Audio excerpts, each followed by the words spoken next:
Hello all, I am Deepak and hope you are doing well.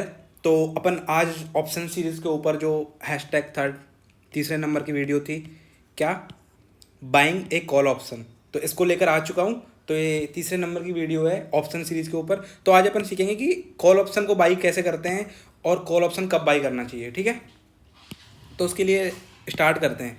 तो यहाँ से देखो, कॉल ऑप्शन बाई कब करते हैं? जब तुम मार्केट के लिए बुलिश हो, मतलब मार्केट में जो प्राइस है वो बढ़नी चाहिए। मान लो 1,000 है किसी स्टॉक की प्राइस, तो वो कितनी होनी चाहिए? मतलब 1,000 से ज़्यादा रहनी चाहिए। तो कॉल ऑप्शन को क्या करते हैं अपन? बाई। ठीक है, अगर जब अपना व्यू क्या रहता है? बुलिश, तो या तो कॉल ऑप्शन बाई कर लो, बाई सीई। सीई का फुल देखो, कॉल ऑप्शन को बोलते हैं सीई। सीई का मतलब होता है कॉल यूरोपियन, कॉल यूरोपियन। और पीई रहता है पुट ऑप्शन, इसको बोलते हैं पुट यूरोपियन। ठीक है, और सी ए और पी ए और होते हैं, इनको बोलते हैं कॉल अमेरिकन और पुट अमेरिकन। इन सी ए कॉल अमेरिकन और पुट अमेरिकन और कॉल यूरोपियन और पुट अमेरिकन, इन सब में पुट यूरोपियन, इन सब में क्या अंतर है ये अपन आगे जान देखेंगे। तो पहली चीज़ ये समझ लो कि कॉल ऑप्शन अब कब बाई करते हैं अपन? जब अपन मार्केट के लिए बुलिश हों, मतलब अपन को लगता है कि मार्केट ऊपर जाएगा, तब अपन क्या करते हैं? कॉल ऑप्शन बाई करते हैं। ठीक है, अब देखो यहाँ पे स्ट्राइक प्राइस। तो स्ट्राइक प्राइस मान लो अपन को 2,050 रुपये है, एक्सपायरी है 15 दिन बाद, प्रीमियम है 6.35। लास्ट वीडियो में मैं सबके बारे में बता चुका हूँ। अंडरलाइंग प्राइस है 2,026.9 और each price is independent of each other, है ना। तो जो स्ट्राइक प्राइस होती है वो एक दूसरे से क्या रहती है? Independent. Underlying price to increase, मैंने बोला था जो कॉल ऑप्शन कब बाई करते हैं? जब अपन मार्केट के लिए बुलिश हो, मतलब अंडरलाइंग की जो प्राइस है वो इंक्रीज होनी चाहिए। The call option would loss is equivalent to the premium. अब एक चीज़ यहाँ पे जो मस्ट चीज़ है कि जो ऑप्शन बायर होता है ना, उसका लॉस रहता है, वो लॉस लिमिटेड रहता है। कितना? मैक्सिमम लॉस है ना, उसके प्रीमियम के बराबर हो सकता है। Maximum loss is equal to premium, उससे ज़्यादा लॉस नहीं हो सकता, क्योंकि बायर सेलर को क्या देता है? बायर है ये, बायर सेलर को क्या देता है? प्रीमियम। तो अगर बायर नहीं खरीदेगा तो सेलर को सिर्फ प्रीमियम रखेगा सेलर। तो इसलिए जो बायर का जो रिस्क है ना वो लिमिटेड है, और जो प्रॉफिट के चांसेस हैं वो अनलिमिटेड हैं। कितना भी प्रॉफिट हो सकता है उसको, इट डिपेंड्स ऑन सिचुएशन। ठीक है, तो ये समझ में आ गया। अब अपन देखो 3 पॉसिबल आउटकम्स हैं यहाँ पे एक्सपायरी पर। फर्स्ट क्या है कि या तो प्राइस ऊपर जाएगी, 2,050 से 2,068 हो जाएगी। तो यहाँ पे ये होती है आईवी। आईवी को बोलते हैं अपन आईवी, इंट्रिंसिक वैल्यू। ठीक है, तो आईवी क्या होती है? आईवी होती है इंट्रिंसिक वैल्यू, है ना। तो पॉसिबल आउटकम्स 3 हो सकते हैं, या तो प्राइस 2,050 से 2,068 हो जाएगी, या फिर घट के 2,025 हो जाएगी, या फिर 2,050 की 2,050 बनी रहेगी। ठीक है, अब अपन को प्रॉफिट कब होता है? सोच के देखो, अगर अपन मार्केट में बुलिश हैं तो अपन को प्रॉफिट कब होता है? जब अपनी प्राइस जो अपन ने यहाँ पे खरीदा है, बाई प्राइस तो sale price minus by price, ये क्या आना चाहिए? पॉजिटिव। तो अपन को क्या होगा? प्रॉफिट होगा। अगर अपन बोले से मार्केट में तो बाई करेंगे अपन। तो यहाँ पे देखो आईवी, आईवी कैसे निकालते हैं? आईवी कैलकुलेशन करते हैं कॉल ऑप्शन के लिए है ये, जो कॉल ऑप्शन है सीई, उसके लिए आईवी का मतलब रहता है आईवी इज इक्वल टू जो जो प्राइस चल रही होती है मार्केट में, मतलब current market price, current market price minus जो अपन ने स्ट्राइक प्राइस ली है ना। तो ये आईवी की वैल्यू रहती है। जैसे अपन यहाँ पे देख सकते हैं इसको, IV is equal to spot price, ये रही, और स्ट्राइक प्राइस, जो स्ट्राइक प्राइस लिया। अब स्पॉट प्राइस क्या? जो उस अंडरलाइन की उस टाइम मार्केट में, जब अपन देख रहे हैं मार्केट को वॉच कर रहे हैं, उस टाइम जो उसकी प्राइस चल रही है वो क्या है? Intrinsic value. ठीक है, इंट्रिंसिक वैल्यू एक नॉन नेगेटिव वैल्यू रहती है। नॉन नेगेटिव का मतलब है कि नेगेटिव नहीं हो सकती इंट्रिंसिक वैल्यू। अगर मान लो इन 3 केस में देखो, इन 3 केसेज में यहाँ पे देखो इंट्रिंसिक वैल्यू क्या रहेगी? करंट मार्केट में प्राइस चल रही है माइनस स्ट्राइक 18, और यहाँ पे 2,025 माइनस 2,050, क्योंकि यहाँ पे प्राइस इतनी है तो spot price minus strike price minus 25। तो आईवी एक नॉन नेगेटिव नंबर है। तो अपन आईवी अगर नेगेटिव आती है ना, मान लो if IV negative, IV is negative, तो अपन आईवी को 0 मान लेते हैं। ओके, ये याद रखो, अगर आईवी 0 आती, नेगेटिव आती है तो आईवी को हमेशा 0 मान लो। यहाँ तो जीरो ही आ रही है तीसरे केस में। आई भी निकालना सीख गए। पॉसिबल आउटकम से ये सीख गए कि पॉसिबल आउटकम तीन हो सकते हैं सिर्फ, या तो मार्केट ऊपर जाएगा या नीचे जाएगा या फिर फ्लैट रहेगा, कब, एक्सपायरी पर। आई भी निकालना सीख गए। आई भी क्या होती है, तो ये देखो आई भी की definition, the intrinsic value IV of the option upon expiry. ये एक्सपायरी के ऊपर होती है सारी चीज़ें बातें। इंट्रिंसिक वैल्यू एक्सपायरी पे डिफाइन है, is defined as the non negative value. मैंने बोला नेगेटिव नहीं हो सकती है। The option buyer is entitled to if he were to exercise the call option. अगर उसको कॉल ऑप्शन खरीदना होता तो उसके लिए ये नॉन नेगेटिव वैल्यू है, मतलब जो आई बी है वो अगर वो खरीदता तो आई बी ऐसे कैलकुलेट करेंगे अपन, ठीक है। इंट्रिंसिक वैल्यू समझ में आ गई। उसके बाद generalising the P and L for a call option buyer. जो कॉल ऑप्शन बायर है उसके लिए प्रॉफिट एंड लॉस कब होगा, तो समझो एक चीज़ समझो, मेरे को थोड़ी कोल्ड होके रखी है तो प्लीज़ देखो। स्पॉट प्राइस मान लो, स्ट्राइक प्राइस तो कितनी है अपनी, strike price is equal to 2050, जैसे अपन ने स्टार्टिंग में देखा। और स्पॉट प्राइस मान लो, स्पॉट फर्स्ट केस में स्पॉट प्राइस कितनी है, 1990 रुपये, और प्रीमियम अपने कितना दिया है, 6.35 रुपये सेलर को। तो प्रीमियम अपनी जेब से गया है, इसलिए अपन ने नेगेटिव साइन लगाया है, ठीक है। आई बी मतलब है इंट्रिंसिक वैल्यू, मैंने बताया spot price minus strike price.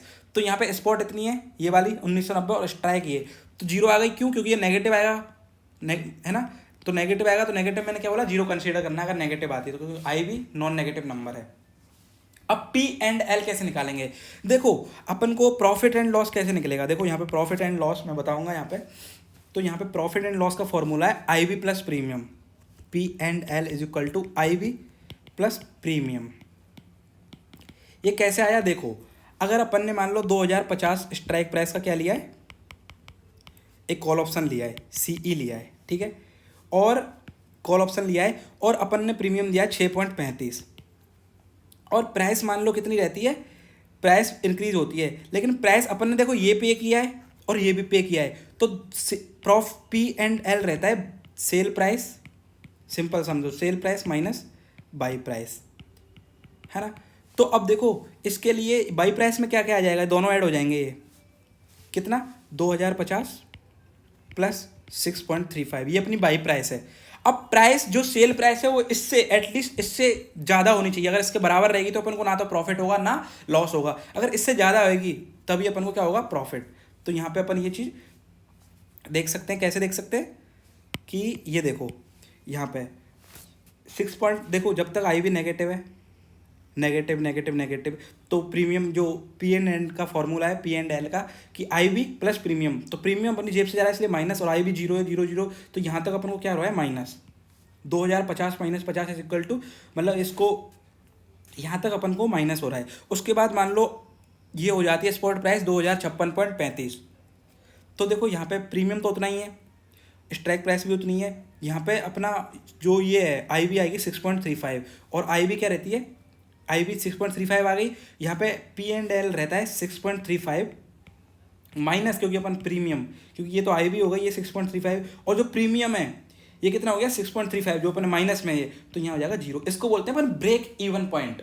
Break even point बोलते हैं यहाँ, जिस ब्रेक इवन पॉइंट को क्या क्यों बोलते हैं, क्योंकि ना तो यहाँ प्रॉफिट रहता है और ना यहाँ लॉस रहता है, इसको बोलते हैं बीई पॉइंट, जहाँ प्रॉफिट रहता है ना लॉस रहता है। उसके बाद देखो आई बी पॉजिटिव है, तो आई बी माइनस जो प्रीमियम, तो उसके बाद प्रॉफिट इंक्रीज होता जाता है। मतलब अपना जो प्रॉफिट है, एक चीज़ समझो, अपना जो प्रॉफिट है वो ब्रेक इवन पॉइंट के बाद स्टार्ट होता है। ब्रेक इवन पॉइंट से पहले अपना लॉस रहता है, ब्रेक इवन पॉइंट पे अपना प्रॉफिट और लॉस जीरो होता है, और ब्रेक इवन पॉइंट के बाद अपना प्रॉफिट स्टार्ट होता है। अब पी एंड एल का मतलब वही है, देखो यहाँ से समझा है, P and L maximum is equal to maximum और जीरो, स्पॉट प्राइस और माइनस स्ट्राइक प्राइस। अगर देखो पी एंड एल निकालना है तो उसके लिए आई बी माइनस प्रीमियम, ठीक है, अगर अपन बायर है तो माइनस करेंगे प्रीमियम को, है ना।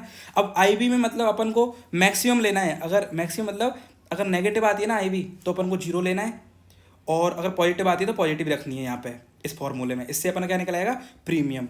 अब देखो जनरलाइजेशन करते हैं अपन। First, the loss to the call option buyer is restricted, मतलब जो लॉस है ना कॉल ऑप्शन बायर का वो क्या है, लिमिटेड है। क्यों लिमिटेड है, एक चीज़ समझो कि यहाँ समझो लॉस, तीन ऑप्शन है, या तो प्राइस ऊपर जाएगी या प्राइस नीचे जाएगी या फिर उतनी बनी रहेगी। तो प्राइस जब ऊपर जाएगी तो वो बाई करेगा, प्राइस नीचे जाएगी तो बाई नहीं करेगा, प्राइस फ्लैट रहेगी तो कॉल ऑप्शन बायर बाई नहीं करेगा। अब ऊपर जाएगी प्राइस तो बाई करेगा, तो उसके लिए प्रीमियम देना पड़ेगा उसको, और जो स्ट्राइक प्राइस है वो देनी पड़ेगी। तो इतनी इसकी बाई प्राइस हो जाएगी टोटल। अब यहाँ पे तो ये बाई करेगा ही नहीं, तो और सेलर के पास राइट है कि अगर सेलर ऑब्लिगेट है, अगर ये बाई करना चाहेगा तो उसको देना पड़ेगा, बेचना पड़ेगा। लेकिन अगर ये दो केस में बाई करना ही नहीं चाहेगा तो इसने जो प्रीमियम दिया वो क्या रहती है, नॉन रिफंडेबल। 6.35 जो इसने प्रीमियम दिया है ना, वो क्या है, नॉन रिफंडेबल। तो इसको जो सेलर बायर को मना कर देगा, मतलब मना क्या, ऑटोमेटिकली एग्रीमेंट का मतलब ये कि वो जब खरीदेगा नहीं बायर सेलर से, तो प्रीमियम उसको सेलर के पास रखा रहेगा, मतलब सेलर के लिए प्रॉफिट है, वो उसको वापस नहीं ले सकता बायर। तो मैक्सिमम लॉस कितना हुआ इसका, प्रीमियम के बराबर। तो एक चीज़ समझ में आई कि मैक्सिमम लॉस कितना रहता है, प्रीमियम के बराबर। ठीक है। उसके बाद दूसरा जनरलाइजेशन क्या है कि the higher the spot price goes from the strike price the higher the profit. कैसे, यहाँ पे देख लो, स्ट्राइक प्राइस यहाँ से यहाँ तक बढ़ती जा रही है, यहाँ से नीचे आने पर स्ट्राइक प्राइस क्या होती जा रही है, सॉरी स्पॉट प्राइस क्या होती जा रही है, बढ़ती जा रही है। अगर स्पॉट प्राइस बढ़ती जा रही है तो देखो एक चीज़ यहाँ पे एक नोटिस करी होगी, यहाँ पे जो ये प्रॉफिट है यहाँ पे ये इंक्रीज होता जा रहा है। मतलब यहाँ पे एक शानदार चीज़ लिख रही है, the higher the spot price goes from the strike price the higher the profit. मतलब प्रॉफिट बोल सकते हो डायरेक्टली प्रोपोर्शनल नहीं होता, लेकिन बोल सकते हो कि किसके रहता है, स्पॉट प्राइस के। जितनी ज़्यादा स्पॉट प्राइस रहेगी उतना ज़्यादा प्रॉफिट, जितनी ज़्यादा स्पॉट प्राइस उतना ज़्यादा प्रॉफिट। किसके केस में, कॉल ऑप्शन के केस में। अब यहाँ पे समझो, जैसे 2072 है, अपन ने मान लिया स्पॉट प्राइस कितनी पहुँच गई, 2072। तो 2072 पहुँच गई। अब कैलकुलेट करो कैसे निकालना है, एग्जाम्पल के तौर पर ये देखो, स्पॉट प्राइस 2072, स्ट्राइक 2050। अब पहले तो आई वी, सबसे फर्स्ट काम है आई वी कैलकुलेट करो। आई वी इज इक्वल टू क्या रहता है, स्पॉट प्राइस माइनस स्ट्राइक। तो स्पॉट कितनी है 2072 और स्ट्राइक 2050। तो यहाँ पर आ गई है 22 रुपीज़ की आ गई आई वी। अब P and L is equal to रहता है आई वी प्लस प्रीमियम। चूंकि अपन ने अपने जेब से प्रीमियम दिया इसलिए प्रीमियम नेगेटिव आएगा। प्रीमियम कितना था 6.35, तो आई बी कितनी है यहाँ पे 22 रुपये।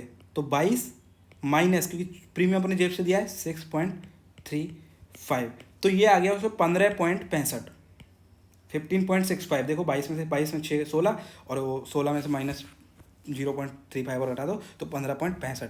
तो ये क्या पी एंड एल निकालना आ गया, आई वी निकालना आ गया, कॉल ऑप्शन कब बाई करते हैं ये समझ में आ गया है ना, कब प्रॉफिट होता है जब, और कितना लिमिटेड लॉस रहता है, अनलिमिटेड प्रॉफिट रहता है, इंट्रिंसिक वैल्यू समझ में आ गई, कितने केस रहते हैं ये समझ में आ गया है ना, अंडरलाइंग ये सब लास्ट वीडियो में समझ में आ गई। उसके बाद आते हैं कहाँ अपन, ये वाले उस पर, यहाँ तक, यहाँ ब्रेक इवन पॉइंट भी समझा दिया। ब्रेक इवन पॉइंट क्या रहता है, जहाँ ना तो लॉस रहता है, लॉस एंड प्रॉफिट एक चीज़ होनी होती है, दोनों में से ये क्या रहता है, दोनों ही जीरो रहते हैं। ब्रेक इवन पॉइंट पे लॉस होता है ना प्रॉफिट रहता है। The losses keep getting minimize till a point where the trade neither result in a profit और दिस इज कॉल्ड और इन लॉस है ना, और लॉस ऐसा लिखा है यहाँ पे, ये शायद छोटा है ना, this is called break even point. मतलब एक पॉइंट है उससे पहले अपन के पास लॉस रहता है, उस पर आने के बाद लॉस और प्रॉफिट दोनों जीरो रहता है, उसके बाद अपना प्रॉफिट स्टार्ट होता है। किसमें, in case of call option. ठीक है, मतलब उस पॉइंट तक आते आते लॉसेज अपने कम होते जाते हैं, उस पॉइंट से दूर जाते जाते अपने लॉसेज कम होते जाते हैं, सॉरी लॉसेज उस पॉइंट तक आते आते अपने लॉसेज कम होते आते हैं, और उस पॉइंट से दूर जाते हैं तो अपने प्रॉफिट इंक्रीज होते जाते हैं। तो बेसिकली देखो, एक ये फॉर्मूला है ना, ये बड़े कॉम्प्लिकेटेड लगते हैं, कॉम्प्लिकेटेड, बड़ा सिंपल समझो। अपन को प्रॉफिट कब होगा, प्रॉफिट इज इक्वल टू कब होगा, प्रॉफिट कब होगा, जब स्पॉट प्राइस किससे बड़ी होनी चाहिए, बड़ी होनी चाहिए, बराबर रहेगी तो जीरो प्रॉफिट रहेगा, जीरो लॉस है। किससे बड़ी होनी चाहिए, जो स्ट्राइक प्राइस प्लस प्रीमियम। यहाँ देख लो, इस वाला एग्जांपल लिया था ये 2072 वाला, यहाँ पे देखो ये दोनों से पॉजिटिव आ रहा है ना इनका डिफरेंस, मतलब ये वाला यहाँ पे। तो जब प्रॉफिट कब होगा अपन को, जब spot price strike price plus premium से क्या जाएगी ऊपर, इसमें प्रीमियम को ऐड करेंगे यहाँ पे, पॉजिटिव है ना, ठीक है समझा। तो B E is equal to break even point बोलते हैं जिसको, क्या रहता है, स्ट्राइक प्राइस प्लस प्रीमियम। ठीक है, जो ब्रेक इवन पॉइंट रहता है वो स्ट्राइक प्राइस प्लस प्रीमियम रहता है, किस, in the case of call option, call European. Got it. उसके बाद चलते हैं अपन मैक्सिमम लॉस। तो मैक्सिमम लॉस मैंने बता दिया, जो बायर का, जो कॉल ऑप्शन बायर का मैक्सिमम लॉस रहता है वो कहाँ तक रहता है, प्रीमियम, प्रीमियम से ज़्यादा उसको लॉस हो ही नहीं सकता। ठीक है। प्रॉफिट कितना होता है इसको, इफ स्पॉट प्राइस जो अभी बताया स्ट्राइक प्राइस प्लस प्रीमियम से ज़्यादा रहती है तो उसको प्रॉफिट होना स्टार्ट हो जाता है, और जितनी ज़्यादा स्पॉट प्राइस रहेगी उतना ज़्यादा उसको प्रॉफिट रहेगा। Got it. उसके बाद call option buyer has the potential to make unlimited risk profit, sorry, है ना। तो कॉल ऑप्शन के पास एक पोटेंशियल है कि वो अनलिमिटेड प्रॉफिट्स कमा सकता है अगर स्ट्राइक प्राइस उसकी स्पॉट प्राइस से कम है और स्पॉट प्राइस बढ़ती जा रही है, और जितनी ज़्यादा बढ़ेगी ना उतना ज़्यादा उसको प्रॉफिट है। First need to recover the premium. तो सोच के देखो, अगर 2050 उसकी स्ट्राइक प्राइस है और उसको प्रॉफिट कमाना है तो पहले उसने जो प्रीमियम दिया ये तो उसको पे करना ही पड़ेगा, लेकिन पहले उसने जो प्रीमियम दिया है वो भी तो उसको मिलना चाहिए ना। तो प्रीमियम प्लस ये, इसके बाद ये जब रिकवर हो जाता है ना उसका, इसकी प्राइस, स्पॉट प्राइस 2050 के ऊपर तो होनी ही चाहिए उसको आई भी पॉजिटिव आने के लिए। लेकिन अगर उसको प्रॉफिट चाहिए तो भी जैसे बताया, प्रॉफिट के लिए spot price strike price plus premium से क्या रहनी चाहिए, ऊपर रहनी चाहिए। तो मतलब उसको पहले प्रीमियम रिकवर करना होगा। मान ले तुमने किसी को एग्रीमेंट किया अपन ने, ठीक है, तो एग्रीमेंट में तुमने बोला कि 2050 पे तो मैं खरीदूंगा, नो मैटर एक्सपायरी पे 15 दिन बचे हैं एक्सपायरी के, नो मैटर कोई भी प्राइस चल रही हो, लेकिन तुमने 2050 रुपये तो देने पड़ेंगे ही पड़ेंगे, लेकिन तुमने प्रीमियम भी तो दिया ना उस एग्रीमेंट को करने के लिए, कितना 6.35। तो प्राइस जब इन दोनों को ऐड करके इससे ऊपर जाएगी ना तभी तुम्हारा प्रॉफिट होगा, वरना नहीं होगा। ठीक है। उसके बाद ग्राफ देख लो, शानदार ग्राफ बनाया मैंने, ठीक है, जोरदार, है ना। Call option net P and L. Break even point कौन सा पॉइंट होता है, मैंने बताया, जहाँ ना तो लॉस होता है ना प्रॉफिट। तो देखो एक चीज़ यहाँ समझ में आ रही होगी अच्छे से, ठीक है, कि ये ग्राफ है, यहाँ से स्पॉट प्राइस, इसको बोलेंगे अपन, ये वाला पॉइंट है, ये 2056.35 है। यहाँ पे देखा था, देखो यहाँ पे 2056.35 दिख रहा है यहाँ पे, इस वाले स्ट्राइक प्राइस पे 2056.35 स्पॉट प्राइस पे, सॉरी स्पॉट प्राइस पे अपन को पूरा प्रीमियम रिकवर हो जाता है और अपना नेट पी एंड एल क्या रहता है, जीरो। तो मतलब वही है कि ब्रेक इवन पॉइंट से पहले जब जितनी भी स्पॉट प्राइस है ब्रेक इवन पॉइंट से पहले, तो वहाँ से यहाँ तक लॉस रहता है उसके, है ना, कि ब्रेक, और जब स्ट्राइक प्राइस से अपन ब्रेक इवन पॉइंट तक जाते हैं तो अपने लॉस कम होते स्टार्ट हो जाते हैं। यहाँ तक तो लॉस क्या है, लिमिटेड, ठीक है, कितना 6.35, क्योंकि अपन खरीदेंगे ही नहीं उसको, खरीदेंगे ही नहीं तो अपना लॉस कितना रहेगा, सेलर को प्रीमियम मिलेगा बस, है ना। उसके बाद 2050 से लेके 2050 क्या है, स्ट्राइक प्राइस और ब्रेक इवन पॉइंट तक अपने लॉसेज रहते हैं, लॉसेज वो कम होना स्टार्ट हो जाते हैं, कहाँ से, स्ट्राइक प्राइस से और ब्रेक इवन पॉइंट तक। उसके बाद जब spot price break even point से ज़्यादा रहती है तो अपने प्रॉफिट रहते हैं वो इंक्रीज होना स्टार्ट हो जाते हैं। ठीक है, तो आ गया समझ में अच्छे से। ठीक है, तो फिर अपन एक बार देख लेते हैं क्या क्या पढ़ा आपने। स्ट्राइक, कॉल ऑप्शन बाई कब करते हैं, कॉल ऑप्शन क्यों बाई करते हैं, कॉल ऑप्शन की सीई की फुल फॉर्म क्या होती है, एक्सपायरी का क्या रोल रहता है ना, और पॉसिबल आउटकम्स कितने होते हैं, इंट्रिंसिक वैल्यू क्या होती है, आईवी क्या होती है, आईवी नॉन नेगेटिव नंबर है, ये पढ़ा। पी एंड एल जनरलाइजेशन पढ़ा उसका कि कैसे करते हैं अपन पी एंड एल, है ना। उसके बाद पी एंड एल कैसे निकालते हैं, उसके बाद ब्रेक इवन पॉइंट में सारी, है ना, और उसके बाद मैक्सिमम लॉस कितना रहता है, मैक्सिमम प्रॉफिट मतलब कितना प्रॉफिट हो सकता है, इसका ग्राफ देख लिया अपन ने, शानदार 3D ग्राफ बनाया मैंने। ब्रेक इवन पॉइंट के बाद आप देख रहे हो यहाँ तक, तो ब्रेक इवन पॉइंट से पहले जो स्ट्राइक प्राइस है उस तक तो लॉस लिमिटेड है, स्ट्राइक प्राइस से ब्रेक इवन पॉइंट तक लॉस अपना कम होता स्टार्ट हो गया, क्योंकि माइनस में देखो यहाँ नीचे वाला है ना, ऊपर वाला प्लस में है। उसके बाद जैसे ही 2056.35 जो ब्रेक इवन पॉइंट है, इससे ऊपर जैसे स्पॉट प्राइस जाती गई अपना इंक्रीज प्रॉफिट होता गया। ठीक है, तो ग्राफ बेसिकली ऐसा बन गया। ठीक है, ये ब्रेक इवन पॉइंट, तो यहाँ तक समझ में आ गया। Thank you so much. And हाँ, मैं जो सारी जो तुम्हें ये पीडीएफ है ना मेरे पास, अगर तुम मेरे को बोलोगे तो मैं ड्राइव का फोल्डर सेंड कर दूंगा, फोल्डर यहाँ पे शेयर कर दूंगा। और मेरे को थैंक यू सो मच यार वीडियो देखने के लिए, बहुत टाइम लगता है बनाने में लिटरली, है ना। और टाइम भी लगता है, काफ़ी रिसर्च भी लगती है, और मैं बेस्ट कंटेंट देना चाहता हूँ, क्योंकि मैंने देखा है जब मैंने पढ़ना स्टार्ट किया था ना, मैंने यूट्यूब पे बहुत सर्च किया था कि मेरे को मिलना चाहिए कॉल ऑप्शन कैसे सीखूँ, ऑप्शन ट्रेडिंग कैसे सीखूँ, लेकिन कहीं नहीं मिला। उसके बाद मैंने जो अच्छी बुक्स हैं वो प्रीफर की है ना, पढ़ना उनको स्टार्ट किया। उसके बाद मेरे को अच्छे से एक अच्छी अंडरस्टैंडिंग आई। उसके बाद तुम्हारा ना मेक श्योर कि तुम्हारा प्रॉफिट है ना अच्छे से होता है यार, जब तुम नॉलेज रखते हो ना। पता है, पर एक चीज़ है कि इन्फॉर्मेशन, मेरी जो फेवरेट वो है, information is a piece of sit without experience, ठीक है। या फिर ऐसे बोल सकते हो, information is a very thin stuff without experience. तो तुम्हें एक्सपीरियंस के साथ चीज़ें समझ में आती है, लेकिन इन्फॉर्मेशन तो होनी चाहिए ना उसके लिए। एक्सपीरियंस तो एक एक्स्ट्रा वैल्यू एडिशन करता है उसमें तुम्हारी चीज़ों में, उसके पहले तुम्हें इन्फॉर्मेशन होनी चाहिए। एंड थैंक यू यार सबके लिए। बाय बाय, मिलते हैं नेक्स्ट वीडियो में। ये वीडियो नंबर थी अपनी #3। बाय।